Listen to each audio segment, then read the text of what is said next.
గ్రామం పక్కన పెద్ద చెట్ల మధ్య ఒక మైదానం ఉండేది. అక్కడ బలరాం అనే ఎద్దు మరియు బుజ్జి అనే చలాకీ మేక స్నేహితులుగా ఉండేవి.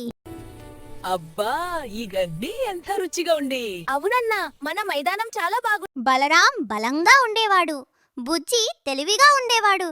ఇద్దరు మంచి స్నేహితులు. అన్నా, నువ్వు బలంగా ఉంటావు, నువ్వు తెలివిగా ఉంటావు బుజ్జి. అయితే మనం సూపర్ ఫ్రెండ్సా? అంతలోనే అడవికి రాజైన ఒక పెద్ద పులి వస్తుంది. ఆ పులి పేరు వీరభద్ర.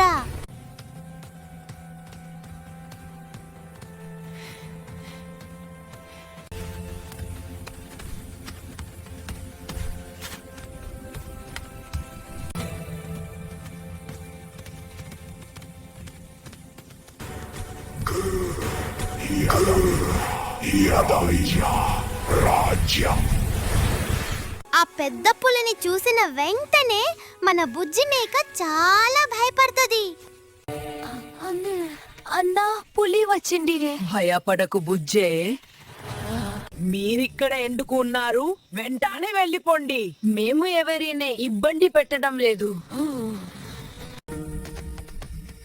ఓ అడవి రాజా, రాజు అంటే భయపెట్టేవాడు కాడు, అందరినీ కాపాడేవాడు.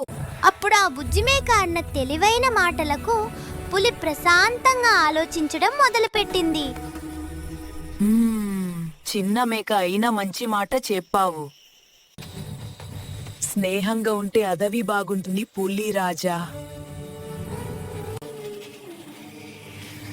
నన్ను క్షమించండి, మనం స్నేహితులం అవుదాం.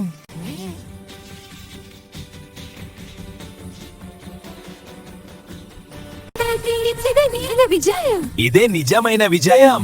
ఇక నుంచి ఈ అడవి మనందరిది. ఈ కథ నుంచి మనం తెలుసుకోవాల్సిన పాఠం ఇదే: నిజాయితీతో ధైర్యంగా ముందుకు వెళ్తే విజయం తప్పక మనదే. ఫ్రెండ్స్, సబ్స్క్రైబ్ చేయడం మర్చిపోవద్దు. ఇలాంటి ఫన్ వీడియోలతో మళ్ళీ కలుస్తా. By by.